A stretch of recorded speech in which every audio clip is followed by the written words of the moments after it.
Party ये जरूर कह रहा है कि एक चुनाव होगा, एक देश एक चुनाव, वन नेशन वन इलेक्शन, लेकिन वन एजुकेशन की बात नहीं कर रहा है। इसका मतलब उसकी मंशा साफ नहीं है। मैं आप लोगों से पूछना चाहता हूँ, आज प्राइमरी स्कूल में अमीर का बेटा पढ़ता है कि गरीब का? गरीब का बेटा, गरीब का बेटा प्राइमरी में कैसे कंप्यूटर पढ़ता है, अमीर का बेटा कॉन्वेंट में कैसे कंप्यूटर पढ़ता है, और प्राइमरी में जो टीचर पढ़ाता है, जो सरकार से 80,000 रुपया महीना लेता है, वो अभी अपने बच्चे को प्राइमरी में नहीं पढ़ाता है। भागीदारी पार्टी इस सवाल को लेकर ये मांग कर रही है कि देश में एक शिक्षा प्रणाली होनी चाहिए। जो सिलेबस कॉन्वेंट स्कूल में चलता है वही सिलेबस प्राथमिक स्कूल में लागू करके एक समान निवास शिक्षा प्रदेश में लागू करो। बताओ ऐसा व्यवस्था अगर हो जाए तो सही रहेगा कि नहीं सही रहेगा?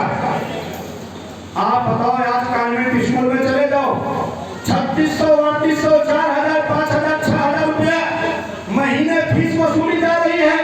मनरेगा में मजदूरी करने वाला मेरा भाई जो 203 रुपया की मजदूरी करता है और 300, 400, 500 रुपया का मजदूरी करने वाला है आपका भाई, आपका बेटा, क्या अपने बेटे को कॉन्वेंट स्कूल में पढ़ा सकता है? बताइए, कॉन्वेंट स्कूल में पढ़ रहे बेतहाशा फीस की वृद्धि को लेकर इस देश का कोई नेता बोलने को तैयार है? यहाँ जितने लोग बैठे हैं, हमको नहीं लगता कि किसी का बेटा कॉन्वेंट स्कूल अच्छे स्कूल में पढ़ता होगा, क्योंकि 5,000 रुपया महीना फीस आप नहीं दे पाओगे तो कहां से पढ़ाओगे?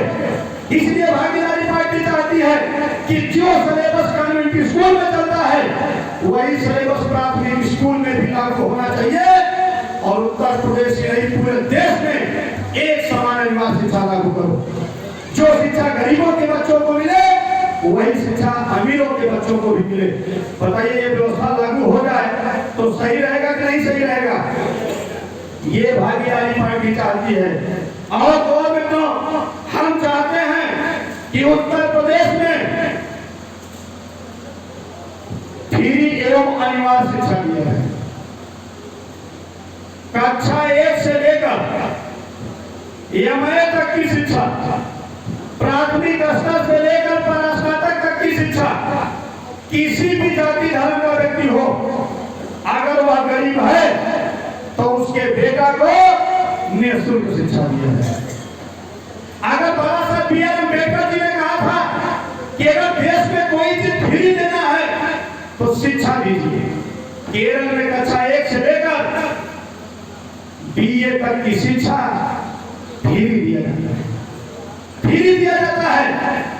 आप बताओ, आप लोगों को 3 किलो फ्री में अनाज देकर आप लोगों का वोट ले लिया जाता है, आप लोगों को गुलाम बनाने का काम किया जाता है।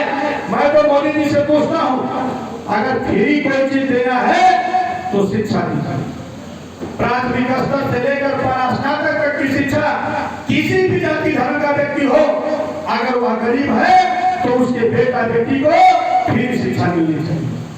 बोला, ऐसा व्यवस्था अगर देश में लागू हो जाए तो बोला सही रहेगा कि नहीं सही रहेगा? और तो हम चाहते हैं कि देश में तकनीकी शिक्षा लागू किया जाए। तकनीकी शिक्षा समझते हैं? प्राथमिक स्तर से तकनीकी शिक्षा, जब बच्चा आपका कक्षा 1 में एडमिशन लेता है, 5 साल का होता है तभी कक्षा 1 में एडमिशन लेता है, और जब बच्चा बड़ा होता है, 12वीं पास होकर निकलता है, तो जब उसे रोजगार नहीं मिलता, अगर तकनीकी शिक्षा उसको दिया जाए तब बोलिए अपना छोटा मोटा व्यवसाय करेगा कि नहीं करेगा? तकनीकी शिक्षा का मतलब जैसे बच्चों को मोबाइल बनाना, स्कूटर बनाना, टुल्लू बनाना, पंखा बनाना, मोटरसाइकिल बनाना, साइकिल बनाना, अगर बच्चों को सिखाया जाए तो छोटे बच्चों में वैसे भी सीखने की एक कला होती है। सीखने का सिद्धांत पढ़े होंगे, जो लोग B.एड किए होंगे तो जानते होंगे, सीखने का सिद्धांत, छोटे बच्चों को कोई चीज सिखाया जाता है तो बच्चे बड़े आसानी से उस चीज को सीख लेते हैं।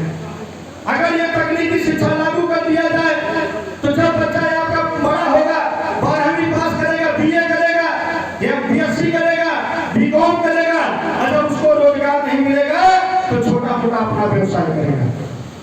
इसलिए मैं चाहता हूं कि प्राथमिक स्तर से इस देश में तकनीकी शिक्षा लागू हो। ये भागीदारी पार्टी चाहती है। और